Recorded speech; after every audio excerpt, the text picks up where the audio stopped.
Corona संक्रमण के बीच black fungus की चर्चा अब लोगों को डराने लगी है।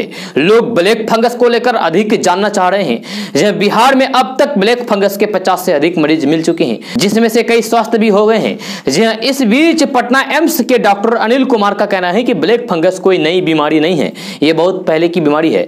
पहले भी ये बीमारी थी। उन्होंने कहा है कि इससे डरने नहीं बल्कि सचेत और जागरूक होने की जरूरत है। उन्होंने कहा है कि कम इम्यूनिटी वाले लोगों को मिट्टी से भी ब्लैक फंगस का संक्रमण हो सकता है।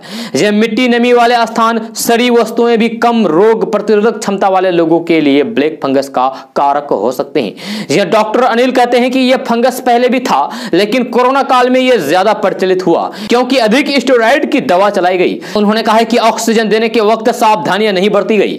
डॉक्टर अनिल कहते हैं कि ऑक्सीजन सिलेंडर का पाइप, मास्क और ह्यूमिडिफायर का पानी प्रत्येक 24 घंटे में बदलना चाहिए। पटना एम्स के टेलीमेडिसिन प्रमुख डॉक्टर अनिल का मानना है कि कोरोना के भय के कारण बिना किसी डॉक्टर के सलाह के स्टेरॉइड लेना ब्लैक फंगस का कारण बन सकता है।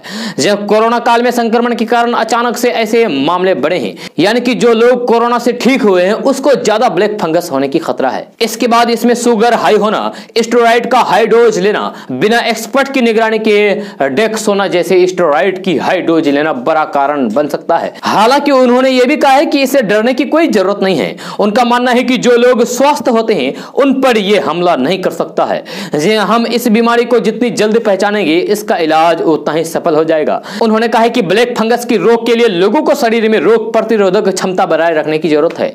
उन्होंने कहा है कि शुगर को नियंत्रित करने की जरूरत है तथा हमें स्टेरॉइड कब लेना है इसके लिए सावधान रहना चाहिए। यह सफाई पर भी विशेष ध्यान देना चाहिए। उन्होंने कहा है कि ब्लैक फंगस नाक मुंह से प्रवेश कर सकता है।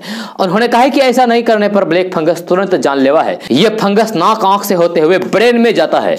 तब यह किसी व्यक्ति के लिए खतरनाक हो सकता है। इस फंगस के अगर पहले चरण में यानी कि नाक में ही पहचान हो जाए तो फिर इसका इलाज आसान है। उन्होंने कहा है कि इसके लिए मास्क पहनना बचाव है। वे कहते हैं कि नाक के बाद ये आंख में पहुंच जाता है, यहां भी इलाज संभव है, लेकिन जब ये ब्रेन में पहुंच जाता है यानी कि दिमाग में पहुंच जाता है तब ये खतरनाक हो जाता है। उन्होंने ये भी कहा है कि इनका इलाज कोरोना की तरह टेलीफोन पर सलाह लेकर संभव नहीं है। इसके इलाज के लिए अस्पताल पहुंचना होगा।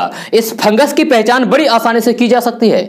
उन्होंने कोरोना मरीजों से भी 6 सप्ताह तक सजग होने पर बल देते हुए कहा है कि ब्लैक फंगस की पहचान की जरूरत है और यह महत्वपूर्ण है। उन्होंने 40 साल से ज्यादा उम्र के लोगों को मधुमेह यानी कि शुगर की जांच कराते रहने की सलाह दी है।